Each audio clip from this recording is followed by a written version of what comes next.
Just to be sure 2025 के अंदर 318 पे 98.5% आया था, यानी 318 के ऊपर 35,000 से ज्यादा लोग के थे सर। सर कोई भी स्कोर देखिए, मैं मतलब इस टाइम बच्चों को ये बहुत इंपॉर्टेंट कहना चाहूंगा कि ये स्कोर कुछ भी इतना ज्यादा मैटर नहीं करते, अनलेस एंड अनटिल बहुत ड्रास्टिकली ऑफ है तो। मतलब हम्म। आपके नंबर ही 100 150 हर बार आ रहे हैं तो बात दूसरी है।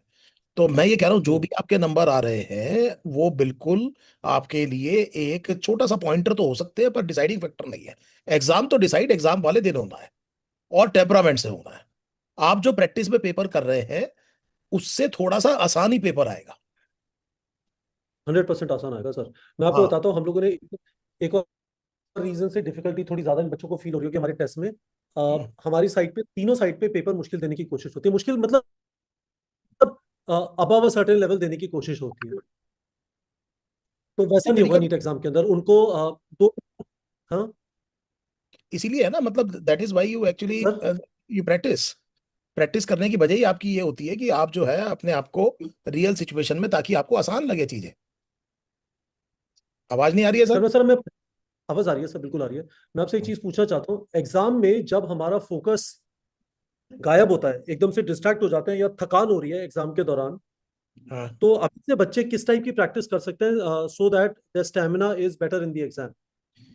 सर देखिए क्या है कि अभी क्या कर सकते हैं ये पूछ रहे हैं आप?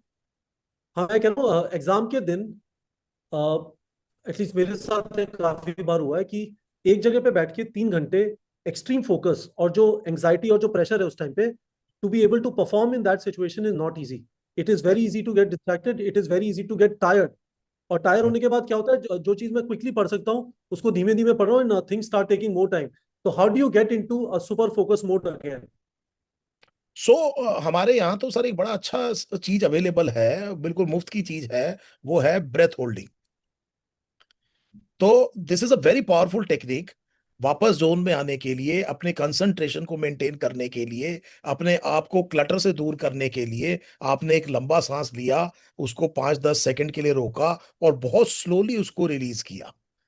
तो हाँ मोर। तो मुझे सेकंड बता दीजिए, मैं करके दिखाता हूँ बच्चों को। आप बताएंगे, मैं उसको फॉलो करता हूँ इंस्ट्रक्शन को। तो मान लीजिए आप अब टू अ काउंट ऑफ 4 है ना, स्लोली इनहेल करें।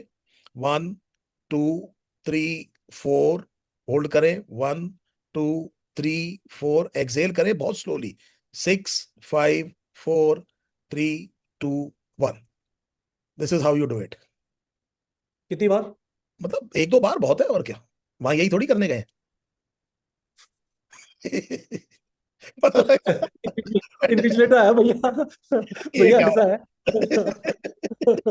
इस सर ने कहा था कि भाड़ में जाए सारी दुनियादारी, पहले जो है ना, मतलब वैसे ठीक रहना चाहिए, ठीक है ना, मतलब मेरा मतलब ये है कि बीच बीच में एक आध बार है ना सर। तो मतलब जो है ना, कई बार मैं बच्चों को ये कहता था कि मतलब जो है देखो, कुछ चीजें मैं हाइपरबोलिक बोल रहा हूँ, थोड़ा बना के बोल रहा हूँ, है सर। हाँ, तो कई बार बच्चे है ना गुरुजी की बात बहुत मानते हैं, तो मैंने जैसे एक बार किसी बच्चे से कहा, मैंने कहा यार, वो कहता है गलत हो जाता है सर, मैं बहुत जल्दी एरर कर देता हूँ। तो मैंने कहा बहुत क्वेश्चन खत्म होने से पहले ही आंसर पढ़ लेता होगा, चॉइस पढ़ लेता है। कई बार बच्चा होता है ना सर, क्वेश्चन खत्म होने से पहले चॉइस पढ़ लेता है, तो वो बायस वाला आंसर हाँ, लगता है और नेगेटिव एरर आ जाता है। तो मैंने कहा यार हाथ रख ले।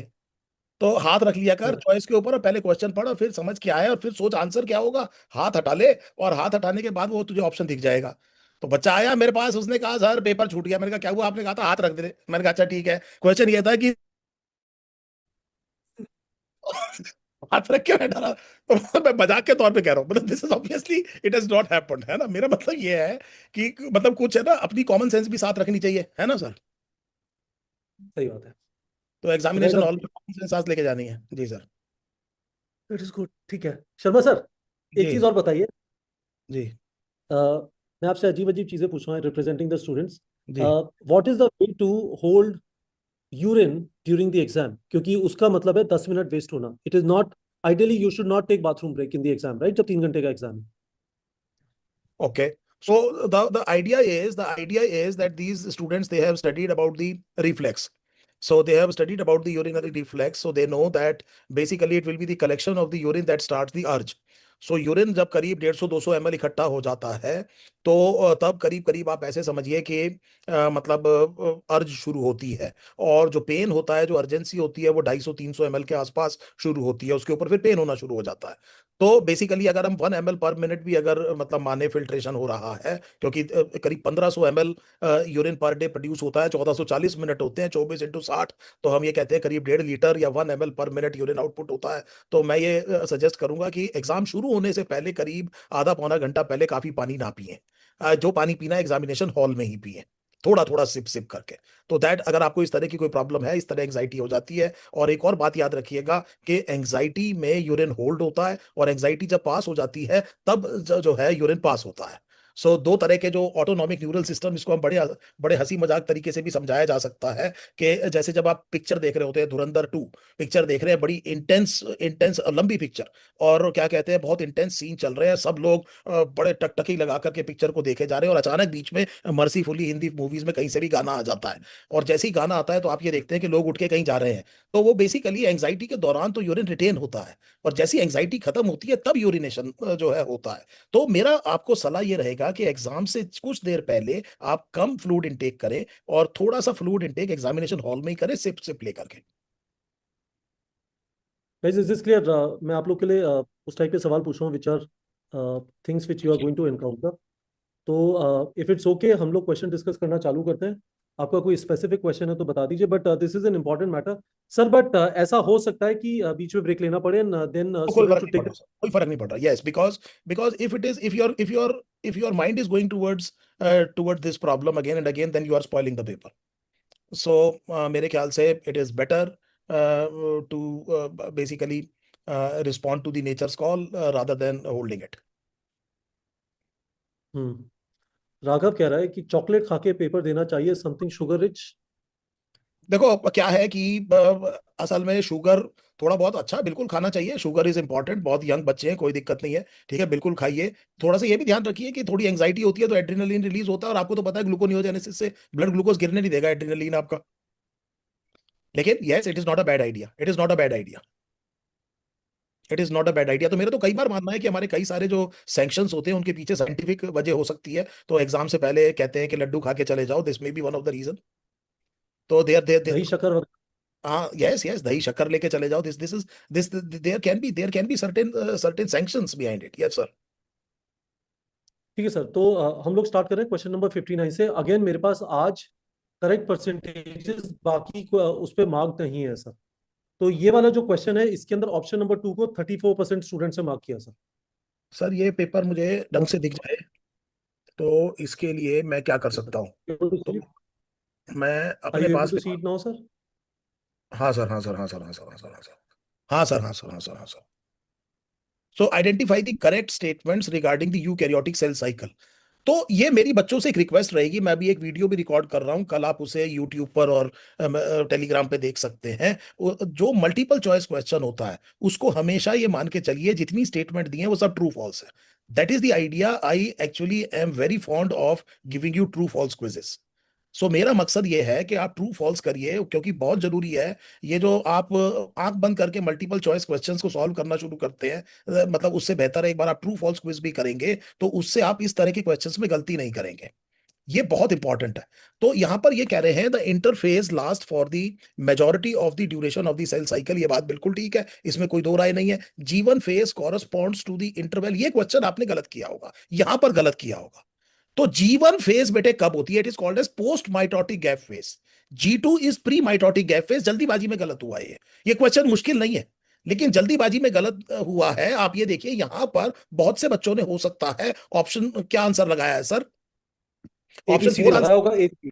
हाँ। हाँ हाँ हाँ हाँ हाँ। उसकी वजह यह है कि आपने ये नहीं देखा, G one phase corresponds to the interval between initiation of DNA replication and mitosis. So आप सोचिए बेटे, इनिशिएशन ऑफ डीएनए रेप्लिकेशन और माइटोसिस के बीच में दो स्टेजेस आएगी, एस फेज खुद आएगा और G2 फेज आएगा। ये तो माइटोसिस के एकदम बाद इनिशिएशन से पहले वाली स्टेज है, इसको आप पोस्ट माइटोटिक गैप फेज कहते हैं, और G2 को आप प्री माइटोटिक गैप फेज कहते हैं। सो इतना बड़ा सिंपल क्वेश्चन था, और जल्दीबाजी में ये गलत बिल्कुल आसानी से हो सकता है। अगर आपने 4 आंसर लगाया है तो मैं आपको फिर सलाह दूंगा कि मल्टीपल स्टेटमेंट वाले जो क्वेश्चन है बेटे, फॉर गॉड से उन्हें आप इंडिविजुअली ट्रू फॉल्स क्वेश्चन करके करिए। एक तो टाइम रहते हो जाएंगे, आराम से करिए, कोई घड़बड़ाहट में मत करिए। Take your sweet time in these type of questions. It is better to spend 10 seconds more rather than getting a negative mark. ठीक है बेटे, ये बात आपको ये इसीलिए प्रैक्टिस कराई जा रही है। Do not worry Kisha, do not worry at all, do not worry. This is when you learn from some mistake, then it is not a mistake anymore, and this is why you actually test. Test का मतलब ये होता है, और test से जो feedback है उसको लेकर के आप इंप्रूव करते हैं। तो मुझे उम्मीद है यहाँ पर ये जो गलती हुई होगी अब दोबारा गलती नहीं होगी। जी सर। तो शर्मा सर, मैं आपकी एक बात नहीं समझा। इनको ट्रू फॉल्स समझ के करने में और नॉर्मली समझ के करने में क्या फर्क है सर?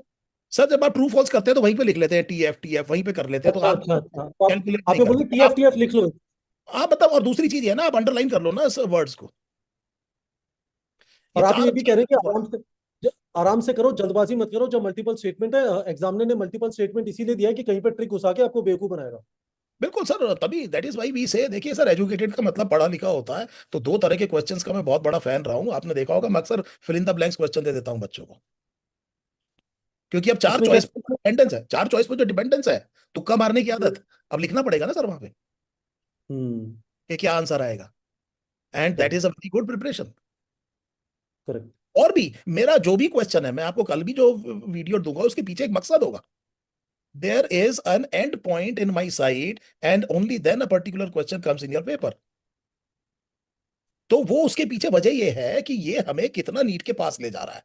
तो this is what we actually do at our organisation, that is the number of hours and the effort that goes into it, कि कोई भी क्वेश्चन जिसकी कोई वैल्यू नहीं है, वो इंपैक्टफुल नहीं है, वो बिना बात का टाइम वेस्टर ना पूछा जाए। जी सर।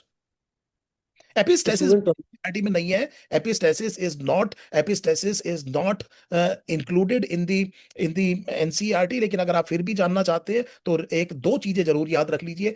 एपिस्टेसिस में आप सबसे पहले एक तो डोमिनेंट और रिसेसिव एपिस्टेसिस का रेशो याद रखिए, 12:3:1 और 9:3:4। सो देखिए, जो ये दो, जब भी आप मेंडल से डिविएशन देखेंगे तो डाई हाइब्रिड क्रॉस में चार फिनोटाइप बनने चाहिए, 9:3:3:1। अगर डाई हाइब्रिड क्रॉस आपके सामने हो रही है और चार फिनोटाइप नहीं बन रहे, नंबर अलग है चार से, तब आप देखेंगे कि ये जनरली दो फैक्टर इंटरेक्शन हो सकता है। 9:3:4 में तीन फिनोटाइप बने, 12:3:1 में तीन फिनोटाइप बने, 9:7 जिसे कॉम्प्लीमेंट्री जीन्स कहते हैं, दो ही फिनोटाइप बने, 15:1 में भी दो ही बने। फॉर एग्जाम्पल, ये this would be the clue कि ये एक्चुअली मेंडेलियन जेनेटिक्स पे क्वेश्चन नहीं है। पर मुझे नहीं लगता कि ये क्वेश्चन आपसे एग्जाम में पूछा जाएगा, क्योंकि ये टॉपिक एंटायरली हटा दिया गया है एनसीईआरटी से। जी सर। तो क्वेश्चन नंबर 26, इसमें करेक्ट परसेंटेज 51 है। 51 इज गुड, इसका मतलब अब ये काफी कुछ कर रहे हैं। एंड यहाँ पर question number 51 would be trichoderma. These 26 26। है सर। क्वेश्चन नंबर 26 है ये। 26। सो ये ट्राइकोडर्मा पे क्वेश्चन है, microbes in human welfare, direct question है सर, इसमें ज्यादा कुछ था नहीं। और एक गड़बड़ ये हुई है कि बिल्कुल उल्टा कर दिया इन्होंने, बिल्कुल उल्टा कर दिया। यहां पर बायो कंट्रोल की अगर आप बात करेंगे तो बायो कंट्रोल में यहां पर दिखाया कि बायो कंट्रोल में जो ट्राइकोडर्मा है वो फ्री लिविंग फंजाई है। तो आप पहले में देखिए, हमने क्या कहा है, पैरासिटिक फंजाई है। So it is not parasitic, it is very common in root ecosystem, no doubt about it, but they are free living and they are not effective pathogens, they actually protect against pathogens. और आप ये देखिए, यहां पर लिखा है they are effective bio control agent of several plant pathogens, ये actually plant pathogens को कंट्रोल करते हैं। उम्मीद है आपको ये बात समझ में आ गई होगी, आपने बिल्कुल उल्टा कर दिया। अगर आपने स्टेटमेंट वन को ठीक मान लिया है तो जो ट्राइकोडर्मा है और जो करता है वो दोनों चीजें आपने बिल्कुल मतलब जिसे कहते हैं रिवर्स कर दी। तो दैट अब याद रखिएगा, ट्राइकोडर्मा रूट इकोसिस्टम में फ्री लिविंग फंगस है और काइटिनेज जैसे एंजाइम को प्रोड्यूस करती है और बाकी फंगल पैथोजन को कंट्रोल करने में काफी इंपॉर्टेंट रोल प्ले करती है। जी sir. Question number 80। Question number इसका 80। इसका करेक्ट परसेंटेज 53% है। हाँ मतलब number 3। These are good numbers, these are good numbers. तो इसमें भी गड़बड़ क्या हुई है सर, चार ऑर्गेनिज्म दिए हुए हैं और लाइकन्स, चार चीजें दी हुई है, lichens, viruses, viroids and prions. Yes, lichen is not acellular, Raghav you are right. So इसका मतलब ये हुआ कि मैंने नीचे वाले में देखिए, यहाँ पर फिर आपकी एनसीईआरटी में क्लास 11th, अगर एनसीईआरटी मेरे पास पड़ी है, यहाँ पर नहीं है, तो अगर आप देखेंगे तो ये बात तो सही है कि इनको जगह नहीं मिली हुई है, लेकिन आप इनको रखेंगे किस किंगडम में? Lichen is actually actually a mutualistic symbiotic relationship of two things. दोनों को आप अलग अलग करके देख ही नहीं पाते हैं। तो जनरली लाइकन में क्या क्या होता है, जरा बताइए, लाइकन में क्या क्या होता है बेटे? What mutualistic association you see in lichen? Algae और फंजाई, और भी कुछ हो सकता है, फंजाई और एल्गी, बिल्कुल ठीक है, बिल्कुल ठीक है, बिल्कुल ठीक है बेटे। या यस, साइनोबैक्टीरिया भी हो सकता है, कुछ केसेस में साइनोबैक्टीरिया भी हो सकता है। So yes, commonly it is lichen and मतलब फंजाई एंड एल्गी, लेकिन कुछ केसेस में it can be cyanobacteria as well. देखिए बेटे, इसीलिए मैंने आपसे ये कहा कि जो भी बच्चे इसको गलत कर रहे हैं, इस तरह का जब भी क्वेश्चन आए तो आप अपने आप से ये भी पूछ सकते हैं कि ये किसी वजह से गलत तो नहीं हो सकता। जनरली आप एकदम अगर काउंटर आर्ग्यूमेंट करेंगे तो कोई पॉइंट आपको समझ में आ जाएगा कि गलती कहां हो रही है। हमेशा सबसे पहले असर्शन रीजन क्वेश्चन में इंडिविजुअली एस्टेब्लिश करिए कि दोनों स्टेटमेंट ट्रू है कि नहीं है। Again it is a true false question, again it is a true false question. So this is something very important to understand. सबसे पहले तो ये एस्टेब्लिश करिए कि असर्शन ट्रू है कि नहीं है। तो आपने देखा 5 किंगडम क्लासिफिकेशन में कोई मेंशन नहीं है लाइकन का। सोच के देखिए कि अगर मेंशन है तो अपने आप से पूछ लीजिए कौन से किंगडम में, कहीं नहीं पढ़ा आपने। वायरस कहाँ है, नहीं पढ़ा। वायरॉइड कहाँ है, नहीं पढ़ा। प्रायोन्स कहाँ है, नहीं पढ़ा। तो आपने कहा भाई ये बात तो ठीक है। ठीक है, फिर आपने रीजन देखा, लाइकन, वायरस, वायरॉइड और प्रायोन, ये सब ए सेलुलर। एक बार पूछ लीजिए वाकई में क्या लाइकन ए सेलुलर है। फिर आपने कहा नहीं भैया, ये तो एल्गी और फंजाई है, ये तो इतना मल्टी सेलुलर ऑर्गेनिज्म है, ये कैसे ए सेलुलर हो सकता है, गलती होगी नहीं। हाँ, तब ये सही होता। Yes, and Manya, this is why this question was actually framed. इसमें लाइकन को यहां डेलिबरेटली रखा गया है, आपकी एनसीईआरटी में नहीं है। यहां पर लाइकन को डेलिबरेटली रखा गया है, यही नुआंस किया हुआ है। Yes, Arijit, the counter question would be why Bacillus thuringiensis does not kill itself. अपने ही रेस्ट्रिक्शन एंडोन्यूक्लियस से अपने ही डीएनए को कैसे नहीं काट देता इकोलाई। दूसरा क्वेश्चन ये भी हो सकता है। Human placental lactogen HPL is basically a metabolic hormone. उसका ब्रेस्ट टिश्यू पर इतना असर नहीं है बेटे जितना असर मेटाबॉलिक फंक्शंस पे है। अभी जिन्होंने क्वेश्चन पूछा ध्यान देना बेटे, HPL human placental lactogen is a metabolic hormone. So it doesn't have such significant effect on the breast tissue, apart from obviously it is a cellular structure, so it will be carrying out the cellular metabolism. Holandric gene वो होती है जो Y chromosome के उस वाले portion पे located होती है जो नॉन होमोलोगस है। तो ये एक्स क्रोमोसोम है, ये वाई क्रोमोसोम है, ये जो मुड़ा हुआ पार्ट है वाई क्रोमोसोम का, इसके ऊपर जो जीन लोकेटेड है उसे आप होलैंड्रिक कहेंगे। आप नीट लेवल पर वाई लिंक्ड जीन्स को होलैंड्रिक कह सकते हैं। सर ये तो डाउट सेशन शुरू हो गया। Very good, very good. Both strands of next DNA as template for transcription, लेकिन एक साथ नहीं, एक साथ नहीं। अभी जिन्होंने क्वेश्चन पूछा है बहुत सही क्वेश्चन पूछा है। आपने ये कहा क्या दोनों दोनों काम कर सकते हैं, बिल्कुल कर सकते हैं, लेकिन एक साथ नहीं, क्योंकि दोनों के ऊपर कॉम्प्लीमेंट्री सीक्वेंस है। अगर आपने इस पे प्रोटीन बनाना है तो ये 3' टू 5' होगा, इधर प्रमोटर होगा, 5' टू 3' बना लीजिए, दूसरे वाला डिस्प्लेस हो जाएगा। इस पर अगर बनाना है तो प्रमोटर इधर होगा, प्रमोटर इधर होगा, ये है 3' से 5', और इसके ऊपर जो नया स्ट्रैंड बनेगा वो 5' टू 3'। किसी पर भी बन सकता है लेकिन दोनों एक साथ नहीं। It depends on the promoter. इसीलिए आपकी एनसीईआरटी कह रही है it is the promoter that decides which is the template strand and which is the coding strand with respect to a particular transcription unit. ये प्रमोटर है बच्चे, जो ये डिसाइड करता है कि कौन सा टेम्पलेट और कौन सा कोडिंग स्ट्रैंड है। आरएनए पॉलीमरेज को फर्क नहीं पड़ता कि इस प्रमोटर के पीछे जीन किसकी है। यह ध्यान से सुन लेना मैंने आपसे क्या कहा। प्रमोटर को पहचान के उसके डाउनस्ट्रीम लिटरली जो भी चीज है उसे ट्रांसक्राइब कर देगा। अदरवाइज बेटे ह्यूमन प्रोटीन्स को बैक्टीरियल सेल में बनाया नहीं जा सकता था अगर आपकी जीन को बैक्टीरिया का आरएनए पॉलीमरेज ट्रांसक्राइब ना करे, और ट्रांसक्रिप्शन के लिए उसे प्रमोटर पहचानना बहुत जरूरी है। सही है? Yes, the expression of a transgene in a heterologous host is actually determined by the promoter. तो प्रमोटर बहुत इंपॉर्टेंट है बेटे। ट्रांसक्रिप्शन यूनिट में अगर कुछ है तो प्रमोटर है। आपकी एनसीईआरटी क्या कहती है? By switching its position with the terminator the definition of the template and the coding strand will be reversed. I question hope. Number 87। What is northern blotting and southern blotting? Blotting का मतलब ये होता है कि अगार jail से आप किसी membrane के ऊपर किसी चीज को लेके जा रहे हैं। तो अगर आप बेटे यहां से डीएनए को लेके जा रहे हैं तो सदर्न ब्लॉटिंग है। Name of the scientist was EM southern. अगर आप आरएनए को लेके जा रहे हैं तो नॉर्दर्न ब्लॉटिंग है, और अगर आप प्रोटीन को लेके जा रहे हैं तो वेस्टर्न ब्लॉट है। सही है जी सर। क्वेश्चन नंबर 87, इसमें करेक्ट परसेंटेज 55% है ऑप्शन नंबर 3 पे। अच्छा, ऑप्शन नंबर 3 पे। तो हम्म, एलएच सर्ज ट्रिगर्स ओव्यूलेशन। अच्छा ये ऐसे है, ओके ओके ओके। सबसे पहले तो जो हार्मोन आएगा वो एफएसएच आएगा, तो शुरुआत कहानी एफएसएच से होगी। तो इट ठीक शुड है, बी तो फाइव, ऑप्शन नंबर 1 फाइव और शुड 3 बी हो गया। फर्स्ट। है सर? हाँ, उससे ऑप्शन नंबर 1 और 3 हो गया, 2 and 4 is gone. 2 and 4 is gone. तो दूसरा कौन सा ज्यादा गलती कर रहे हैं बच्चे? अच्छा ये नहीं पता होगा आपको। हाँ, ये पता नहीं है सर। तो सबसे पहले फॉलिकल की डेवलपमेंट शुरू होगी, बिल्कुल शुरू में एफएसएच आने लगता है, 3-4 फॉलिकल डेवलप होने शुरू होते हैं, एक जिस पर सबसे ज्यादा एफएसएच के रिसेप्टर्स होते हैं वो डोमिनेंट फॉलिकल बनता है, बाकी फॉलिकल्स में एट्रेजिया हो जाता है, यूजुअली एक ही फॉलिकल डेवलप करता है। थोड़ी देर में बेटे ईस्ट्रोजन आना शुरू करेगा फॉलिकुलर सेल से, और वो प्रोलिफरेशन से एंडोमेट्रियम को रीजनरेट करेगा। तो the second would be repair and proliferation of endometrium 2। उसके बाद में एलएच सर्ज होगा, पॉजिटिव फीडबैक, जब ईस्ट्रोजन अपनी पीक पे पहुंचेगा तो LH surge would be the next 5-2-1, और उसकी वजह से ओव्यूलेशन हुआ, और ओव्यूलेशन के बाद में जो रप्चर्ड ग्राफियन फॉलिकल है उस पर एलएच ने एक्ट करके, ध्यान देना बेटे। Now what happens when the Graafian follicle ruptures, Graafian follicle rupture करेगा तो सेकेंडरी oocyte रिलीज हो जाएगा, बाकी जो रप्चर्ड ग्राफियन फॉलिकल है वो कहां रह जाएगा, ओवरी में। It is a body of cells, और बॉडी के लिए जो शब्द होता है बेटे corpus, and it is a body of lutein cells. Lutein क्यों? क्योंकि इसके ऊपर ल्यूटिनाइजिंग हार्मोन एक्ट कर चुका है, और ल्यूटीन सेल्स किसे कहते हैं? जो हाईली सिक्रीटरी है। तो ये एक बॉडी ऑफ सेल है जो एलएच ने बनाई, इसको इसीलिए कॉर्पस ल्यूटियम कह दिया, और ये कॉर्पस ल्यूटियम जो है वो large amount of progesterone produce करेगा।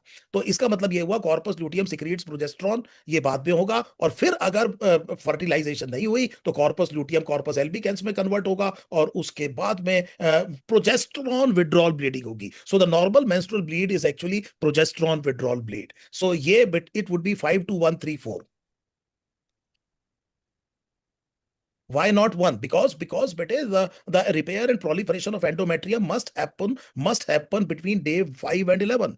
तो जिस भी बच्चे ने क्वेश्चन पूछा है ध्यान दीजिए बेटे, जो प्रोलिफरेटिव फेज है, जब आप मेंस्ट्रुअल साइकिल की बात करते हैं तो दो इवेंट्स अपने दिमाग में रखा करें। एक इवेंट तो वो जो ओवरी में हो रहा है, और एक इवेंट वो जो यूट्रस में हो रहा है। अगर आप ओवरी की बात करें तो ओवरी में फॉलिकल की डेवलपमेंट होती है, उसके बाद ओव्यूलेशन होता है, और उसके बाद में कॉर्पस ल्यूटियम रह जाता है। कॉरस्पॉन्डिंगली आप अगर इसकी बात करें यूट्रस की, तो पहले मेंस्ट्रुअल फ्लो होगा, उसके बाद में प्रोलिफरेटिव फेज आती है, प्रोलिफरेटिव फेज के बाद में सिक्रीटरी फेज आती है। तो ये दोनों चीजें अलग अलग इवेंट्स को डिस्क्राइब कर रही हैं, एक इवेंट जो कि ओवरी में हो रहा है, एक इवेंट जो कॉरस्पॉन्डिंगली कहां पर हो रहा है, यूट्रस में। तो सबसे तो एलएच सर्च तो बेटे जस्ट कुछ घंटे पहले ओव्यूलेशन से होगा, 30 से 36 घंटे पहले। उससे पहले जो एंडोमेट्रियम स्लफ ऑफ हुआ था पिछली बार, उसको कम से कम बेसल लेवल तक रीजनरेट करना बहुत जरूरी है, और वो प्रोलिफरेशन से रीजनरेट होता है ईस्ट्रोजन से। ये याद रखिएगा, फीमेल में ईस्ट्रोजन सेकेंडरी सेक्सुअल कैरेक्टर को कंट्रोल करता है, और जब भी हम ग्रोथ की बात करते हैं, स्ट्रक्चरल ग्रोथ की, तो हमें ईस्ट्रोजन समझ में आना चाहिए।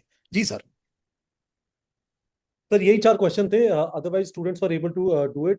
कोई स्पेसिफिक क्वेश्चन स्टूडेंट डिस्कस करना चाहते हो, we can quickly progesterone discuss. Progesterone progesterone का प्रोलैक्टिन पे क्या लेना देना है? जब तक प्रोजेस्टेरॉन लेवल हाई रहेगा बेटे, प्रोलैक्टिन कम रहेगा। तो जब तक प्रोजेस्टेरॉन लेवल हाई रहेगा, प्रोलैक्टिन लेवल कम रहेगा। This is the reason why lactation does not happen during pregnancy, even though in pregnant females the level of prolactin actually increases. Sir question number 56 एक student discuss करना चाहता है। हाँ तो बताओ क्या प्रॉब्लम है इसमें, बताओ बेटे, करो डिस्कस। बता आयुष, क्या इशू है? Linkage is the tendency of genes located on the same chromosome to be inherited together during reproduction. बिल्कुल ठीक है। देखो बेटे प्रॉब्लम आयुष क्या कह रहा है है। स्टेटमेंट नंबर 3 कैसे सही हो गया? क्वेश्चन नंबर 3 कैसे सही हो गया? सब। स्टेटमेंट नंबर 3 कैसे सही हो गया? हाँ थोड़ा सा बड़ा कर दो सर इसको। Okay. Independent assortment is Mendel's principle, ये बात सही है, that genes on different chromosomes are inherited independent of one another during gamete formation. This is the definition of independent assortment बेटे। This is how you define independent assortment. देखो इधर समझो, ये chromosome number 1 है, ऐसे समझो दो, मैटरनल और पैटर्नल, एक पेयर हो गया बेटे क्रोमोसोम नंबर 1 का। ये क्रोमोसोम नंबर 2 है, मैटरनल और पैटर्नल, एक जीन इस पे लोकेटेड है, एक जीन इस पे लोकेटेड है। अब होगा क्या कि मेटाफेज पे ये ऐसे भी आ सकते हैं और ऐसे भी आ सकते हैं। ये है इंडिपेंडेंट असॉर्टमेंट, ये है इंडिपेंडेंट असॉर्टमेंट। इसका मतलब ये दोनों इकट्ठे जा सकते हैं, ये दोनों इकट्ठे जा सकते हैं, ये दोनों भी जा सकते हैं, ये दोनों भी जा सकते हैं। इक्वल प्रोबेबिलिटी, आपकी एनसीईआरटी का डायग्राम बना हुआ है। This is what is called as the assortment, है ना, कौन किसके साथ जाएगा। तो ये है बेटे assortment. This is what is happening at metaphase 1। So physical basis of the independent assortment is metaphase 1, and जब ये बेटे दूर जाना शुरू होंगे एनाफेज 1 पे, तब that becomes the physical basis of segregation. Ayush कह रहा है कि मेंडल ने तो क्रोमोसोम के बारे में कुछ बोला नहीं था। नहीं, मेंडल ने तो जीन के बारे में भी नहीं बोला था बेटे, मेंडल तो यूनिट फैक्टर कहता है। क्रोमोसोम तो बहुत दूर की बात है, जीन भी नहीं पता थी मेंडल को। इसीलिए तो मेंडलीफ है उसका नाम, जो केमिस्ट्री में है, जिसने कुछ जगह छोड़ दी थी कि आपको कुछ चीज मिलेगी, यहां रख देना उसको। That is why they are called as the pioneers, they were much ahead of their time. अगर आप पढ़े जेनेटिक्स को जेनेटिक्स के तौर पे, तो आपको ये पता चलेगा कि यूनिट फैक्टर में कहीं पर तो मतलब ऐसा लग रहा है कि जीन की बात हो रही है, कहीं पर एलील की बात हो रही है, आपको लगता है कुछ गलत चल रहा है। गलत नहीं चल रहा। आप ये सोचिए, मेंडल को नहीं पता था जीन और एलील क्या है। Gene was actually named, the name was coined in 1905 if I am right, by Bateson. तो उस टाइम पर बेटे मेंडल को तो नहीं पता था, उसे तो उसने तो कहा था यूनिट फैक्टर्स, और वो बार बार ये कह रहा था कि unit factors are particulate and discrete. है ना बेटे? बहुत बढ़िया। All right. तो स्टूडेंट्स हम यहाँ बॉटलनेक पे का मतलब, एक इंटरेस्टेड। चीज और बता देता हूँ, बॉटलनेक का मतलब ये है कि कोई पॉपुलेशन सडनली क्रैश हो गई, छोटी पॉपुलेशन है, सडनली क्रैश हो गई, उसमें जो बची हुई पॉपुलेशन है उसमें वेरिएशन नहीं है, वो बहुत जल्दी एक्सटिंक्ट हो जाएगी। ये है बॉटलनेक। ऑल राइट सर, तो वी और ये आर वी मेरे हैव ख्याल talked. Say we can have one और two condensed doubt clearing session as well. मतलब तीन चार बच्चे कहे कि इन चैप्टर में एक डाउट क्लियरिंग ले लो, आधा घंटा, we can do if they are prepared. अच्छा शर्मा सर, तो आप बच्चों को सैटरडे को एक दिन में पूरा सेल साइकिल सेल डिवीजन पढ़ाने वाले हैं? नहीं, वो एक्सक्रीटरी प्रोडक्ट से शुरू करने वाला हूँ। सबसे ज्यादा मेरे पे डाउट प्रोडक्ट्स। एक्सक्रीटरी प्रोडक्ट से आ रहा है। Excretive products is a tough chapter. हाँ, वेरी मतलब मैं गुड। देख रहा हूँ कि वीडियो पे जो सबसे ज्यादा जो आ रहे हैं, मैंने आज एक वीडियो भी डाला है, एक्सक्रीटिव प्रोडक्ट देयर एलिमिनेशन, तो मैं सोच रहा हूँ सारा पढ़ा ही दूं, और वहां से फिर वाह, देखेंगे कि what would be the next. बहुत बढ़िया। Excretory products and there elimination हम लोग सैटरडे को पढ़ेंगे गाइस।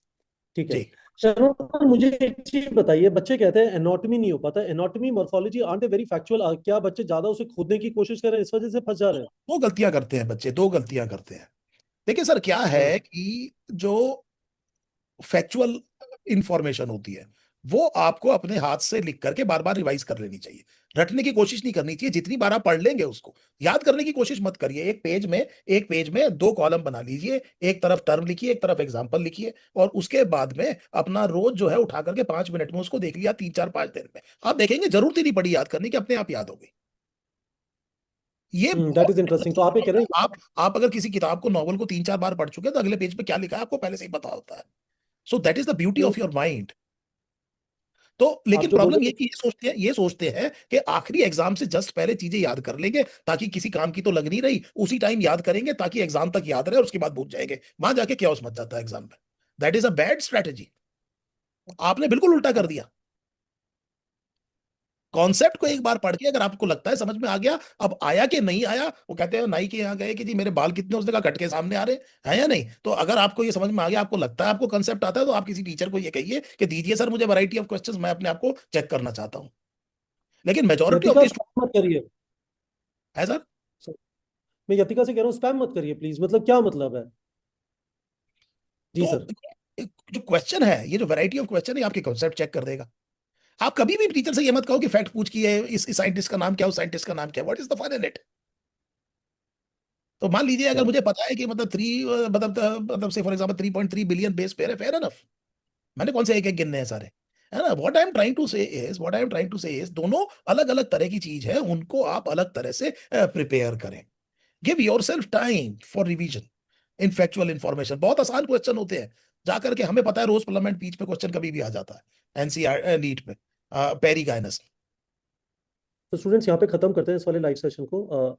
सैटरडे को हम लोग excretory products and there elimination पढ़ेंगे। शर्मा सर पढ़ाएंगे। पर अभी शर्मा सर ने जो एक बात बोली है वो बहुत इंटरेस्टिंग है।